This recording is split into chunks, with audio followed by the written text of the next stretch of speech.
देखिए, पता नहीं आजकल के हमारे देश की लड़कियों को, महिलाओं को क्या हो गया है। अक्सर ऐसी घटनाएं हमें सुनने को मिलती है कि किसी महिला ने अपने पति को ड्राम में पैक करके मार डाला, किसी पति ने किसी कुकर में क्या डाल दिया पका के। और कई बार अभी ज्यादातर महिलाओं का केस आ रहा है। अभी मैंने आपको एक कहानी सुनाई, जिसमें मैंने बताया कि एक जो सास है वो अपने दामाद को दे भागी, जिसकी शादी उसकी खुद की बेटी से होने वाली थी। मैं एक नई कहानी में फिर प्रस्तुत करता हूँ, महिला की कुछ ऐसी कहानी है। आखिर तक सुनिएगा, आप भी चौंक जाइएगा। नमस्कार, मेरा नाम है विवेक सिंह और एक नई कहानी में आपका स्वागत करता हूँ।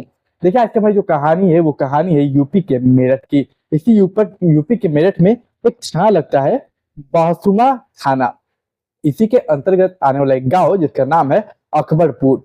ये बात मैं कर रहा हूँ 14 अप्रैल साल 2025 की। सुबह 5 बजे का वक्त होता है। ये जिस घर की बात है उस घर में एक 6 साल का लड़का था, अनिकेत। लड़का क्या, बच्चा था। अनिकेत अपने सुबह सुबह 5 बजे अपने पापा को उठाने जाता है।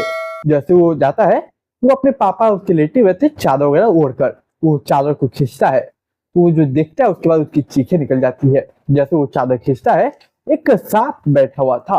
और वो सांप कोई आम सांप नहीं था, वो सांप था वाइपर।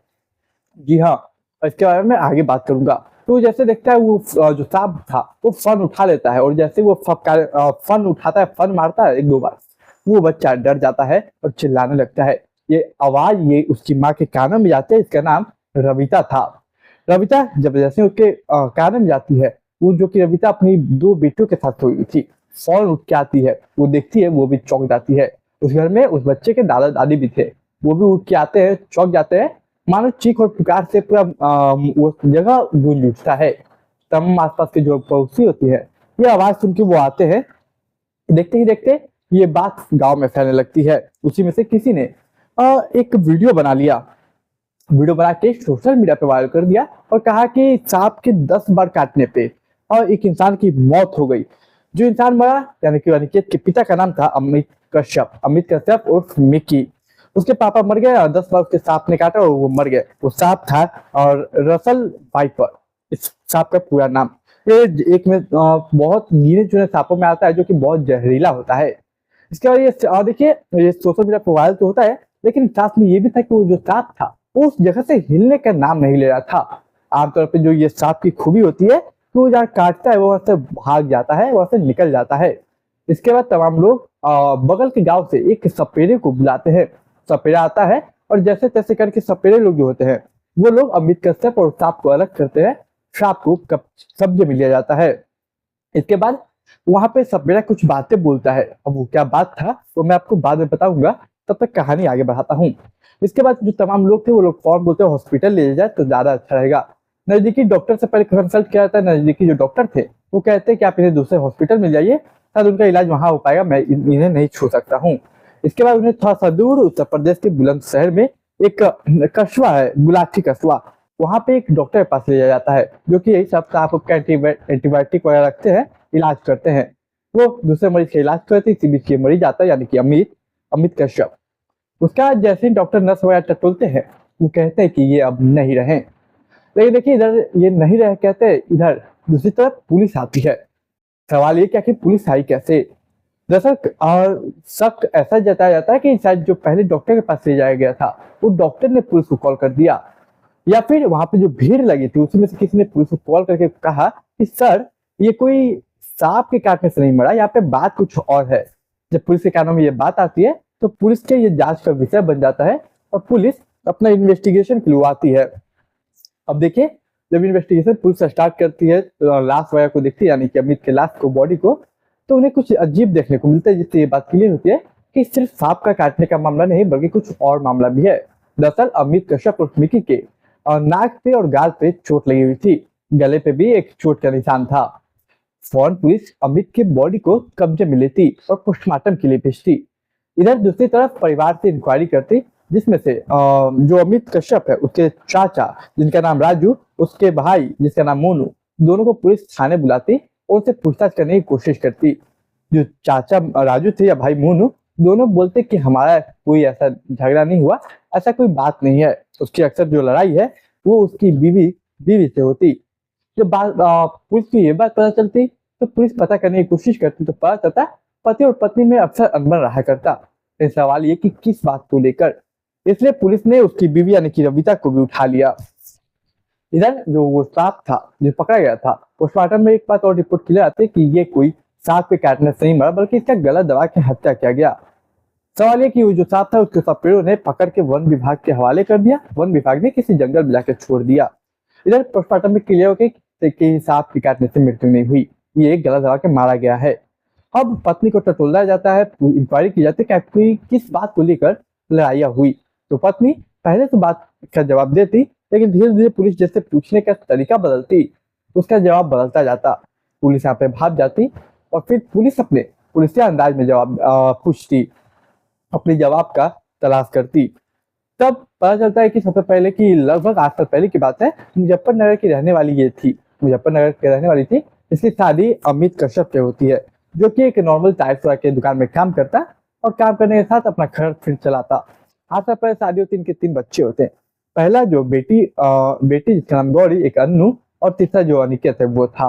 अनिकेत तो 6 साल का था। तो देखिए ये लोग 3 बच्चों तो अच्छे से घर चल रहा था, लेकिन जब पुलिस टटोलती तो अपने कत्ल को एक्सेप्ट करती। उसके बाद एक कहानी सुनाती, कहते कि देखिए मेरे जो पति है उनका एक दोस्त है जिसका नाम है अमरदीप।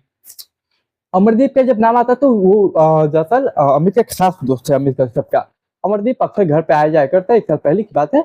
एक दिन होता क्या है कि बोलता कि भाभी जी क्या आप अपना नंबर दे सकती हैं, कभी कभी अमित भाई का नंबर लगता नहीं है तो मैं आप पे कर लिया करूंगा। तो बोलती है ठीक है। इस दौरान नंबर एक्सचेंज होती है। कभी कताल अमरदीप अपनी भाभी यानी कि अमित के पत्नी को कॉल कर लिया करता और बातें हो जाती। लेकिन देखिए इधर जो लड़की थी, महिला थी, रविता रविता कहती कि उसके जो पति है वो हमेशा उसके साथ मारपीट करते, हमेशा उसे जलील करते। इतना कि कहा जाता है कि मीडिया रिपोर्ट के अनुसार कि रविता ने यह भी बताया कि पुलिस इंक्वायरी के दौरान कि कई बार उसे नग्न करके उसे मारपीट करते बुरे तरीके से। एक बार होता क्या है कि यूं ही लगभग 1 साल पहले की बात है, तो एक बार बहुत ज्यादा मारपीट की गई थी नग्न अवस्था में। उसके बाद जब अमरदीप से बातें हो रही थी तो वो कहरा रही थी, आवाज थोड़ा अलग निकल रहा था। अमरदीप पूछता भाभी क्या हुआ, आपकी आवाज ऐसी क्यों आ रही है। वो रुक नहीं पाती, अपना दर्द छुपा नहीं पाती और सारी बातें अमरदीप को बता देती।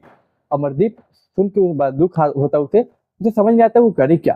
फिर जब भी उसका पति यानी कि उसका दोस्त अमरदीप का नहीं होता यानी कि अमित, वो फौरन उसके घर जाता है, अपनी भाभी का ध्यान रखता है, बोलता है कि भाभी आप टेंशन मत लीजिए मैं हूँ। जब भी होता है वो दोनों एक दूसरे से बात करने की कोशिश करते और एक दूसरे के साथ रहते। देखते देखते 6 महीने गुजरते। इन 6 महीनों में वो लोग एक भाभी देवर से दोस्त बन गए, दोस्ती से प्यार हो गया। और लगभग 6 महीने का वक्त गुजरा तो वो लोग फिजिकल होने लगे एक दूसरे के साथ, मतलब कि प्यार से फिजिकल। इसके बाद ये सिलसिला चलता रहा, जब भी मौका मिले वो लोग फिजिकल होते, एक दूसरे के साथ टाइम स्पेंड करते हैं। ये बात की भनक अमित को अब तक नहीं थी, लेकिन कहता है कि प्यार हुआ है यार, छुपते नहीं छुपता। ये बात धीरे धीरे गांव में फैलने लगी कि अमरदीप और रविता के बीच कुछ चल रहा है। ये कार में बात होते होते कहीं ना कहीं 8 महीने बाद 9 महीने बाद कहीं ना कहीं उसके पति यानी कि अमित को पता चलती। 30 मार्च साल 2025 की बात है, जब अमित जो है वो रंगे हाथ पकड़ लेता अपनी पत्नी और अमरदीप को। जब रंगे हाथ पकड़ता तो उसके साथ मारपीट करता, बुरे तरीके से मारपीट करता, जिसमें इतना घायल हो जाता अमरदीप कि उसके 13 टाके लगते। हालांकि इस मैटर को बाद में सॉल्व किया जाता है, वहाँ के कुछ जिम्मेदार लोग थे वो इस मैटर को सॉल्व करते हैं, बीच में समाधान करवाते हैं इस मैटर का। उसके बाद उसे 13 टाके लगता अमरदीप को, फिर वो चला जाता है। लेकिन जो अमित था वो कहता है अपनी पत्नी से कि अमरदीप को मैं ऐसे तो नहीं छोड़ूंगा, क्या तुम मेरा साथ दोगी अमरदीप को मारने में। अब ये जो पत्नी थी यानी कि रविता, वो सोचती है कि क्यों ना पति को रास्ते से हटा दिया जाए, ऐसे भी वो मुझे बहुत मारता पीटता है, बहुत तकलीफ देता है। ये अपने देवर कहिए या फिर बॉयफ्रेंड बोलिए या फिर जो भी आप लवर कह लीजिए, उनके साथ मिलकर प्लान बताइए कि क्या तुम मेरा साथ दोगे इसे मारने में। फिर लोग लगातार सर्च करने लगते हैं कि किस तरीके से मारा जाए। यूट्यूब हो या फिर गूगल, तमाम चीजों का सहारा लिया जाता है कि कैसे मारा जाए कि किसी को पता ना चले। फिर एक तरकीब के बारे में पता चलता। तरकीब ये थी कि एक सांप आता है, रसल वाइपर, जो बहुत जहरीला होता है और ये एक बार काट ले तो उसके बाद इंसानों के बचने की उम्मीद नहीं होती, ऐसा उसको बताया जाता है। इसके बाद बात थी 13 अप्रैल साल 2025 की, और जो अमित है उसकी पत्नी रविता दोनों गई मंदिर जाने का प्लान था, पूजा पाठ करने का प्लान था। होता क्या है कि जाने से वक्त भी पति पत्नी के बीच लड़ाइयाँ होती और मंदिर से वापस आने के बाद भी पति पत्नी के बीच लड़ाइयाँ होती। पत्नी कहती कि अब मैं नहीं सह सकती। ये बात फौरन अपने बॉयफ्रेंड उस देवर जो कह लीजिए आप उनसे बोलती कि आज ही इसका काम तमाम किया जाए। फिर जो देवर अमरदीप था या फिर देवर जो कह लीजिए अमरदीप था, वो अपने दोस्त से कांटेक्ट करता है। एक दोस्त से कांटेक्ट करने का उसका दोस्त एक गांव के बारे में, एक शख्स के बारे में बताता है, एक गांव के शख्स के बारे में, बगल का गांव था, तो वहां पे एक सांप मिलता है, वो इंसान तुम्हें सांप दे देगा। फिर रसल वाइपर एक जो व्यक्ति था जो सपेरा था या जो कह लीजिए वो देता है कि सबसे खतरनाक सांप जहरीला सांप देता है, ये काटने के बाद बचने की कोई उम्मीद ना रहे। लेकिन देखिए एक बात से अनजान था अमरदीप, और यही बात सपेरे ने भी बताई थी।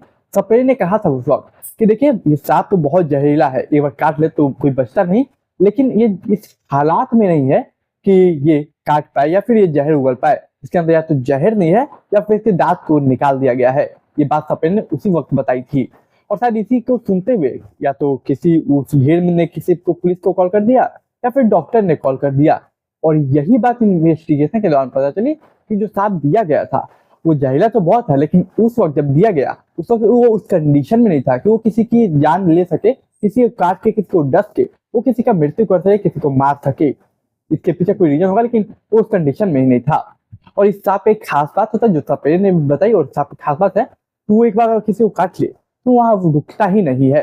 वो किसी कारण की वजह से वहां रुका हुआ था, या तो उसे उस तरीके से फंस गया होगा वहां पे, या फिर वो अपने बेगुनाही का सबूत दे रहा होगा कि उसने नहीं काटा है। अब जो भी बात हो वो बात अलग है। इसके बाद जो पुलिस है वो साथ सच्चाई जान जाती है। इसके बाद वो लोग 13 तारीख के रात को 11-12 बजे घर से एंट्री लेता है अमरदीप, और एंट्री लेने के बाद सबसे पहले जो महिला थी, ये घर में सब लोग मौजूद थे, 3 बच्चे, दादा दादी, सास ससुर, मतलब सब मौजूद थे, किसी को पता नहीं चलता एंट्री। फिर जिस रूम में अमित सोया हुआ था उस रूम में जाया जाता है। अमित उस रूम में जाने के बाद पत्नी पैर पकड़ लेती, हाथ पर जो पोता पकड़ लेती, जो अमरदीप था वो गला दबाता, और इसी दौरान चोट वगैरह लग जाती 2-3 जगह, गाल, नाक और गला में। इसके बाद वो मर जाता, सांसें तोड़ देता। इसके बाद वो लोग उस बॉडी को ला के आंगन में चारपाई पे लिटा जाते। लिटाने के बाद एक कंबल उड़ाते और उसी में एक प्लास्टिक में जो सांप दिया गया था पैक करके, प्लास्टिक में दिया गया था, उस प्लास्टिक को खोल के डाल देते। इसका वो लोग निकल जाते। सुबह जब बच्चा आता तो उसे लगता कि सांप ने काटा, तमाम लोगों को लगता कि वो सांप ने काटा, लेकिन उस भीड़ में कुछ समझदार लोग थे जिन्होंने वो नाक, गाल और गला का चोट देखा, जिन्होंने शायद पुलिस को कॉल किया और बताया कि बात सांप की काटने की नहीं बल्कि कुछ और है, जिसकी वजह से ये राज खुला, पूरा मामला खुला। सोशल मीडिया पे जो बातें वायरल हो रही थी वो केवल यही थी कि सांप के काटने से उस इंसान की मौत हुई।